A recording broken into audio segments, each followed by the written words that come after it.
Halo Jebret Tim. Ada sesuatu yang lagi rame nih. Lu harus kasih dia kesempatan lagi. Di atas kertas lo semuanya harusnya menang. Ada bahasan yang paling ditunggu-tunggu. Nanti malam dua tim Sultan akan bertemu di UEFA Champions League. Tim Sultan Qatar menghadapi tim Sultan Uni Emirat Arab. Akan ada PSG yang akan bertemu Manchester City nanti di Parc Enggak, des lu Princes. salah, gue koreksi. Kalau lu bilang Uni Emirat Arab itu dari, kan mereka ada Emirates, beberapa Emirates. Ini dari Abu Dhabi. Oke. Jadi bukan Dubai, bukan Sharjah. Oke. Gue pernah ke sana, jadi gue tahu. Wah, terima kasih coach. Jadi Langsung. ini Abu Dhabi. Abu Dhabi. Abu Dhabi dan Qatar. Abu Dhabi dan Ya, Qatar. bukan Dubai, bukan itu. Oke.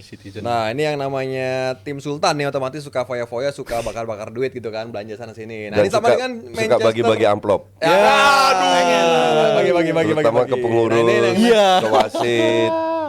Nah, ini ada satu tim yang udah langsung gercep nih, alias Manchester City yang langsung mendatangkan Abdul Qadir dan juga ada satu lagi Marmoush. back Vito Reis ya. Reis sama Marmoush. Dua back masih muda, yang satu Abdul Qadir Husanov masih usia 20 tahun dan Vito Reis usia 19 tahun. Dan Ya. didatangkan oleh Manchester City untuk mungkin bisa dibilang memperkokoh lini belakang karena kita tahu ada Ruben Dias, kemudian Akanji, kemudian juga Stones. Gvardiol Gvardiol. yang harganya luar biasa mahal. Tapi ini datang dua pemain muda yang Ya. bisa dibilang ya kita belum tahu juga kualitasnya kalau secara di Liga Premier Inggris karena kita Ya. tahu Abdul Qadir dari RC Lens, kemudian Lens. juga Vito Reis dari Palmeiras, Liga Brazil. di mana Liga Brazil gitu Yap. kan. Walaupun ya banyak pemain Brazil ke Liga Inggris back terutama yang proven gitu. Nah, ini kan menjadi pertanyaan akhirnya kan. Ya, gua rasa sih ini pembelian yang sekaligus mempersiapkan regenerasi ya. Karena kayaknya untuk kedepannya Walker nggak akan jadi berseragam City lagi. Ya. Dan beberapa pemain juga kelihatan Stones dari segi fitness level udah nggak terlalu bisa diandelin sepanjang satu musim.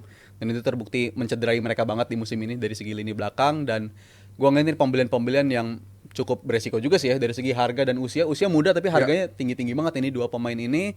Tapi ya jelas dua pemain ini kalau dari data statistik menunjukkan dia pemain yang agresif, pemain yang nyaman juga jadi ball playing defender. Jadi sesuai dengan apa yang dibutuhkan oleh Guardiola itu udah kejawab di dua mereka berdua lah. Tapi sayangnya di Champions League kan masih belum bisa main kan. Dia mereka midfielder berdua ya? ini. Back ini dia. Dua-duanya Dua-duanya defensive back tengah, kalau ini. defensive center back. Center back bisa nggak Oh, cover right dua-dua back center juga. back. Ya. Khusus untuk Rice dia bisa nge-cover right back juga sih, ala-ala John Stones banget. Tapi sayangnya di dua game sisa Champions League mereka belum bisa tersedia nih karena masih dalam satu fase liga yang belum kelar. Jadi ini bakal jadi perjuangan lagi karena lawan City nanti malam PSG dan mereka backline masih belum meyakinkan banget menurut gue. Walaupun lawan Ipswich 6-0, tapi sebelum itu lawan Leicester walaupun menang masih nggak meyakinkan juga gitu. Sebelumnya lagi lawan Leading 2-0 kemudian iya, comeback dan di jadi Champions 2-sama. League musim Ya. ini mereka banyak banget ngelakuin hal-hal kayak gitu kan. Feyenoord mereka udah leading tapi tiba-tiba kekejar dan menurut gue kalau backline-nya masih belum kedatangan mereka Lu kalau Sri lawan Feyenoord mah parah. 3-0 3 sama kok. Utrecht aja menang loh di Feyenoord. Dibahas Utrecht. Utrecht menang di Feyenoord loh. Di kandang Feyenoord. City bisa wah, lu kalau lawan Feyenoord nggak bisa menang parah loh. Backline-nya emang parah banget di musim ini dan Walker kerap kali jadi suspek lah Walker di musim ini dan gak heran Guardiola kayaknya nggak memasukkan dia di list beberapa pekan terakhir dan kayaknya bakal berlanjut di match nanti malam lawan PSG. Ya, Rico Lewis pun juga akhirnya nggak main-main lagi tuh. Kayaknya ntar malam nih. Iya, di makanya- right back kayaknya dia bener main. Kalau Rico Lewis malam pasti kalah. langsung coret. Itu terbukti. Tiap kali Rico Lewis lihat aja dan bener nggak menang. Banyak ini. Cuman ya ini pemain untuk gue sangat overrated Rico Lewis. Cuman beli pemain baru ini kan ya ibarat beli kucing dalam karung lah. Lu cuman mengandalkan data. Iya. Apakah mereka bagus? Karena banyak faktor yang lu nggak bisa ukur dari sisi parameter, terutama di Inggris. Inggris itu negara paling faktab Iya. untuk ditinggali. Mahalnya minta ampun, Iya. cuacanya hancurnya minta ampun. Jadi nggak punya kehidupan sosial lo di Inggris. Lu murni datang ke sana untuk duitnya, sama kayak lu ke Arab. Lu datang murni untuk duitnya. Duit, ya. Dan nggak ada lihat gue pemain Inggris yang fun, gue pengen tinggal di Inggris gitu, nggak banyak. Ujungnya setelah pensiun mereka pindah, ya kan? Sulit. Apalagi di kotanya Manchester ya coach. Apalagi Manchester, Manchester sama kabupaten Inggris Utara itu apa namanya itu, Merseyside. Depok. Liverpool. sama Liverpool lah. Tapi apa kalau ngelihat strategi yang dilakukan oleh Pep Guardiola dan juga Manchester City, apakah ini memang benar-benar proses untuk rebuilding? Karena kita tahu dari segi umur di backline City ini udah cukup Rata-rata berusia. udah senior, they have to, mereka nggak punya pilihan. Pilihannya kan sekarang apakah mereka cocok atau enggak, ataukah beli Kevin Phillips kedua Tapi kan ada atau Omar Marmoush. depannya. Enggak, tambahan. mereka beli Doku sama Savinho, kenapa beli si Marmus lagi? Karena kedua pemain ini nggak perform. Iya. Grealish juga nggak perform. Kalau enggak nggak akan beli dong, iya kan? Jadi beli pemain itu nggak selalu perform. Ya kan, I mean kayak MU lah beli Anthony 100 juta. Ya. Pasti punya scouting dong. Dan nggak punya scouting, kita lihat Anthony begitu dahsyatnya di Ajax. Kok tiba-tiba bisa flopnya flop loh. Bukan jelek aja, tapi flopnya flop loh. Karena pemainnya nggak happy, nggak didukung, banyak faktor lah. Ini yang kita nggak pernah tahu. Jadi mending beli pemain muda daripada lu beli Gvardiol 100 juta, itu sarap itu.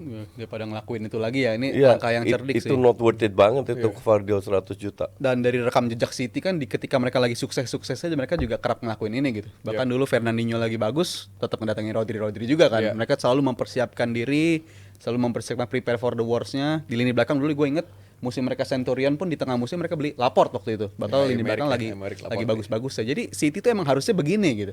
Selalu mempersiapkan pengganti untuk kedepannya, selalu mempersiapkan pemain ruthless lah istilahnya. Walaupun Walker istilah udah legend lah buat City, tapi kalau lu performa udah nggak bagus ya lepas-lepas aja, nggak ada jaminan lu bakal stay di sini selama mungkin. Dan itu Guardiola selalu ngelakuin itu. That's why dia pelatih tersukses sepanjang masa kan, Pep Guardiola. Dan gue rasa apa yang dilakuin City di bulan ini udah betul dari segi mengkoreksi kesalahan mereka di 6 bulan pertama yang musim ini parah banget bagi City. Dan untuk 6 bulan ke depan gue harap sih wajah City yang udah beda ya. Di Liga gue yakin City kan tiap musim tim yang bisa menang 10 game beruntun tuh mereka sanggup ngelakuin itu lah. Dan gue ngeliat mereka harusnya bisa ngelakuin itu lagi sih. Tapi kalau untuk jadi juara udah jelas udah lewat lah peluang mereka jadi juara. Tapi kalau untuk bersaing di papan atas lagi, gue rasa mereka bakal nyusul di paruh musim kedua, apalagi kedatangan Omar Marmoush itu. Ini gue pengen bahas tentang Omar Marmoush. Masuknya pemain ini membuat Pep punya PR sebenarnya, karena sebenarnya posisi terbaik dari Omar Marmoush adalah center forward. Tapi dia bisa bermain di sisi kiri ataupun sisi kanan. Tapi dengan adanya Erling Haaland di tengah, apakah ini menjadi suatu opsi terbaik untuk memainkan Omar Marmoush di sisi kanan nantinya, Jal? Untuk kanan, gue sih masih belum yakin karena Foden sendiri udah membaik gitu di 6 game terakhir udah membaik Foden kayak Foden di musim lalu. Tapi untuk Marmoush mungkin bisa partnership di depan karena Marmoush sendiri walaupun center forward tapi di klub sebelumnya nyamannya double gitu. Dan Haaland punya reputasi main sama Alvarez kan main berdua begitu juga. Jadi bukan nggak mungkin dua-duanya bakal start sebagai pemain depan di area sentral bersamaan. Walaupun lebih sering main sendiri ya, main lebih sering itu. Tapi ya. musim ini Haaland banyak jelek ya loh dan dia nggak tergantikan karena nggak ada opsi. Tapi ketika ada Marmoush bakal lebih kaya lagi City dari segi opsi menurut gua. Nah ini kalau udah City sekarang pindah ke PSG nih. Nah PSG mendatangkan satu nama yang menurut gue juga luar biasa unik dan juga meyakinkan, itu ada Kvaratskhelia dari Napoli. Pemain yang 2 tahun lalu membawa Napoli juara dan sekarang tiba-tiba pindah ke PSG dan langsung menggunakan nomor 7. Nah ini Kvaratskhelia mungkin banyak dari fans PSG yang berharap lebih ya ke dia ya, karena bisa menggantikan sosok mungkin Neymar, mungkin Mbappe untuk menggantikan sosok-sosok itu. Nah kalau dari pandangan dari Coach Justin melihat Kvaratskhelia dengan sepak terjangnya dia sejauh ini. Ini pemain yang very skillful, cuman terlalu sering main sendiri. Suka dribbling, di mata gue agak egois. Cuman kalau lu bicara main di Ligue 1, ya lebih bagus Serie A. Tapi kalau dia ke Inggris, gue nggak yakin dia sukses. Karena murni gaya bermainnya. Nah, kembali kalau di Eropa, ya gue nggak yakin dia bisa angkat depannya PSG seperti Mbappe lah. Mbappe itu kan gendong banget ya kan. Jadi ya kalau di Ligue 1 ya juara lah, nggak ada dia pun juga juara kan. Ya, mungkin dia mau nyari juaranya aja makanya pindah ke. Ya, tapi kalau lu bicara di apakah dia bisa ngangkat PSG untuk juara Champions League, enggak sih. Bukan tipikal pemain itu. PSG ini kan ya drop lah. Ditinggal Neymar, ditinggal Messi dan lain-lain, sama Mbappe terakhir. Ya sehebat apa sih, sekarang aja masih bersaing sama Marseille kan, di rank 2. Ya, karena juga sekarang kan pemain PSG juga banyak nama-nama yang mungkin banyak orang jarang mendengarkan gitu. Iya. Desiree Doué, kemudian ada Beraldo, terus ada Belakang Beraldo itu Beraldo yang di back, kemudian ada juga Barcola juga. Terlalu banyak gak konsisten. Barcola itu bapuknya minta ampun kan. Asli parah banget ini pemain. Kenceng. Iya, belum kali. Kan masih kenceng ya mungkin juga, belum. Tapi ada berapa momen bahwa wah ini pemain keren banget. Cuman gue sering nonton Barcola, ini pemain kayak apa lagi nih. Dan tiap kali masuk jadi sub lebih banyak jeleknya daripada bagusnya. Cuman gue nggak mau ngejudge karena dia masih muda lah, ya kan. Cuman ya lihat pemain lainnya, ya gue nggak impress dengan PSG ini. Dan kita kan tadi ngomongin City tampil di luar performa terbaik dia di UEFA Champions League, tapi nyatanya City peringkat 22, PSG peringkat paling lebih bawah lagi gitu. Jadi dari segi kualitas sebenarnya PSG juga lagi mengkhawatirkan banget musim ini, walaupun Iya. di Liga unbeaten tapi nggak bisa diterjemahkan di Champions League Ya juga. beda, dia. tapi kalau lu lihat City udah proven, terbukti dengan pemain ini Bisa keluar dari situasi bisa ini perform. lah. Walaupun mereka 11-12 pertandingan terseok-seok, tapi pemainnya itu udah proven gitu loh. Jadi tinggal mendapatkan performanya lagi, which is Udah mulai kayaknya. terutama 2-3 match terakhir, pelan-pelan mereka naik dan akan naik. Lah PSG kan enggak. Pemainnya beda lagi. Nggak ada alasan untuk bilang PSG ya rank 24 yang lolos ya. 24 Dia 26 kalau nggak salah PSG. Ya 26. Madrid pun juga di 22 23. Iya, 20-an. Tapi Madrid for sure lolos. Iya. Karena udah proven Tahu mentalnya Madrid dengan kualitas individu. PSG proven apanya? Madrid City udah tahu persis lah cara survive dari cara kayak begini, mereka Iya. udah tahu persis. Ya, PSG kan enggak. Dan mereka di Champions League gak banyak tersingkirnya kan ketika kondisinya mereka fase-fase, diunggulkan, tapi ya. nyatanya mereka nggak bisa manfaatin situasi kayak gitu. Dan gua rasa PSG ya kalau lawan City gue jelas masih unggulin City, tapi kalau dari segi pergerakan mereka di transfer ini cukup unik juga sih kalau menurut gue, mendatangin si Kvaratskhelia dan mungkin Barcola yang bakal digeser ke tengah, dan Colomwani kan juga katanya bakal di offload juga ya, bakal dibuang juga. Iya, Jadi pemain pergerakan cepet mereka kayak ini- gitu. Aduh, ampun dah Mungkin PSG. PSG melihatnya nih, oh Kvaratskhelia ini bisa jadi kayak Lavezzi sama Cavani, dua pemain yang sebelumnya dari Napoli juga. Napoli kemudian mengulang ke kesuksesan PSG. itu. Dan Enggak, kalau ngomongin ini gua rasa dia dibeli untuk gantikan Mbappe Mbappe. dari sisi kiri. dari segi creativity, dari segi output Iya. mungkin diharapinnya ke situ. Dan untuk menilai Kvaratskhelia dalam 2 musim terakhir gue rasa kurang fair sih bersama Napoli ya, karena di musim pertama dia bersinar banget, tapi kita tahu di musim kedua Napoli kan manajemennya kacau banget. Iya, iya. Satu musim ganti 3 pelatih, peran dia berubah-ubah, dan gue rasa di musim ini sama Conte dia masih subur, di musim ini masih cukup subur, tapi bukan performa terbaik dari Kvaratskhelia, dan perfect timing buat move on bagi dia sih menurut gua. Performer terbaik Conte, McTominay. Itu musim ini McTominay jadi bagus sama Enggak, dia. lu harus lihat liga kayak apa di mana seorang McTominay bisa bersinar, Tavares yang ancur-ancuran di Ajax bisa jadi starter back kiri di Lazio. Parah. Liga kayak apa itu? Tapi McTominay di timnas Scotland bagus deh, suka Scotland. Nah, Scotland kayak apa Scotland? Lu udah pernah nonton timnas Scotland nggak? Gue ribuan kali nonton Scotland. Berdampak untuk tim tapi. Dari zaman dulu tahun 80-an sampai sekarang hancur-hancuran. Tersingkir di grup kemarin ya, di Euro juga ya, kebangetan ya. Pak. Nah mungkin kita langsung aja sekarang masuk ke prediksi line up antara Manchester City menghadapi PSG untuk laga di Champions League match Rico day Lewis. ke-7. Nah ini nih. Rico Lewis ada.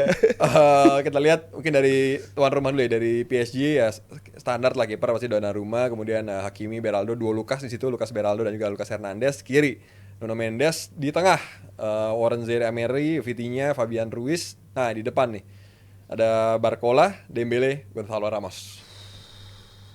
Wah, gue lihat sih Dembele musim ini. Dembele pun output bukan oke. Dembele yang di Barca. Ya. Beda. Kalau beda-beda. Dembele di Barca mah edan. Ya. Dembele ini juga tetap bagus tapi bukan Dembele yang di Barca. Sedangkan di Gue City suka Zaire Emery. Simple. Tapi juga nggak konsisten ini pemain. Masih ada Kang siapa? Likangin. Ini. Likangin. Ya si tukang itu. Ya inilah PSG yang sekarang. Jadi masih ada Asensio, ada. sebenarnya ada kalau lu Likangin, lihat ada. lihat di atas kertas mungkin City lebih mewah ya. Iya. Tapi gue lihat as a team lah. Kalau PSG main bagus banget, City so-so, bisa aja mereka menang. Kan tergantung form of the day. Tapi di atas kertas secara teori, ya City goblok sih kalau nggak menang. Nah, City, Ederson, Rico Lewis, Akanji, Diaz, Guardiola kiri. Nah, midfield Gundogan, Kovacic, attacking midfielder De Bruyne, kanan Foden, depan Haaland, kiri Jeremy Doku. Gua rasa ini emang harus dilanjutin ya. Performa mayoritas pemain-pemainnya juga terlibat ketika pertandingan lawan Ipswich dan mainnya lagi bagus juga, dan Ya kayaknya tapi kalau kiper- ada Rico Lewis Lihatnya Ini agak mengkhawatirkan. kurang apa ya, yang lain pada namanya bersinar gitu ya, Rico nama-namanya Lewis. enak gitu ya. Ini Rico Lewis kan kalau di perannya di back kini, back kanannya Pep Guardiola kan disuruh paksa invert terus ya. Mau Ya. dia bisa atau enggak pasti dimaininnya begitu terus.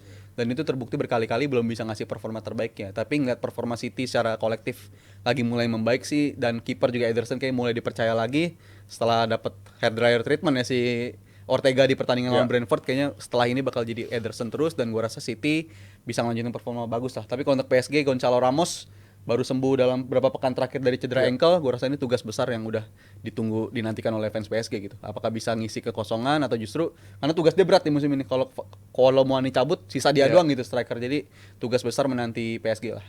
Prediksi lo aja. City sih gua, menurut gua bilang City menang. 2 gol. 2 gol. Tanpa balas. 2 gol, 1 gol dari PSG. Belum membaik dari segi pertahanan City soalnya. 2-1 lah. Main Ayo, depan loh pada. Cukup bagi City menurut gua. 2-1. Cukup bagi City menurut Koci, gua. City. Koci enggak prediksi biasanya. Oh, enggak suka prediksi. Sukanya menang. Di City lah ya. City Tapi menang. sebenarnya- City menang. Goblok kalau nggak menang. Wah. Bold statement. Bold statement. Goblok City kalau nggak menang, kalau nggak menang goblok. Kalau kata Koci tadi ya. Sebenarnya kita lihat juga ya jadwal untuk nanti malam ada siapa aja yang bermain nih, karena 8 pertandingan sudah dilaksanakan sebelumnya, dan kita akan lihat lagi di sini ada Leipzig Sporting, atau kalau kita baca nih Zal, Koci ataupun Bang Buma juga boleh berpendapat kira-kira mana nih yang berpotensi terjadi upset nantinya nanti malam. Upset, gue ngeliat jadi jadwal sih kayaknya nggak terlalu banyak ya. Madrid harusnya bisa ngejalanin tugasnya lawan Salzburg, dan Milan harusnya juga lawan Girona bisa Tapi mastiin diri lebih Girona cepet lah. suka Milan sih gua nggak mengejutkan. yakin. Iya, sama aku juga sama Koci. Mastiin lebih cepet. Girona suka mengejutkan. Consecao at the wheel nih. kemarin Coba aja. lihat. Ya. Juve itu seri lawan semua orang. Kecuali bilang mereka menang.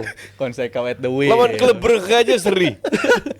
Tapi kalau ngomongin Milan, ini salah satu yang menarik juga, karena kalau misalnya Milan bisa menang, artinya bisa mengamankan satu Iya. spot di top 8 ini juga. Apakah nantinya akan menjadi kemungkinan juga Zal, bisa menang 3 poin? Harus kejar di sini, dan mereka fokus di bulan depan jadi bisa rotasi pemain. Kan masih gitu. Milan masih 2 match juga. Si 2 match sama Iya. 1 nanti malam Iya. kan. Ya, kalau bisa mastiin top 8 lebih cepat sih bakal lebih bagus lah bagi kualitas. Emang kalau sekarang. menang ini langsung pasti top 8. Enggak, dia akan langsung Berjuang. di Enggak, kan? posisi Knockout. 4 kalau nggak salah, 4 atau 5, Masih karena masuk. poinnya yang di Iya, posisi 4 tapi sampai. match terakhir ketemunya siapa?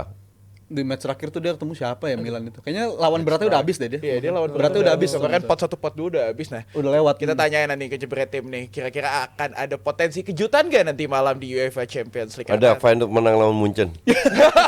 dukung Feyenoord tuh sih. ini. Bukan dukung Feyenoord, bagus untuk poinnya Belanda. Wah, ujung-ujung ketemu Iya, benar lagi. Jebretnya boleh lah kasih prediksi di kolom komentar, karena banyak sekali nanti pertandingan nanti malam yang akan dimainkan. Dan setelah ini kita akan membahas tim yang sedang menghancurkan TV-nya di ruang ganti. Tim saya kembali akan dibahas. MU TV is back, akan masuk di next episode.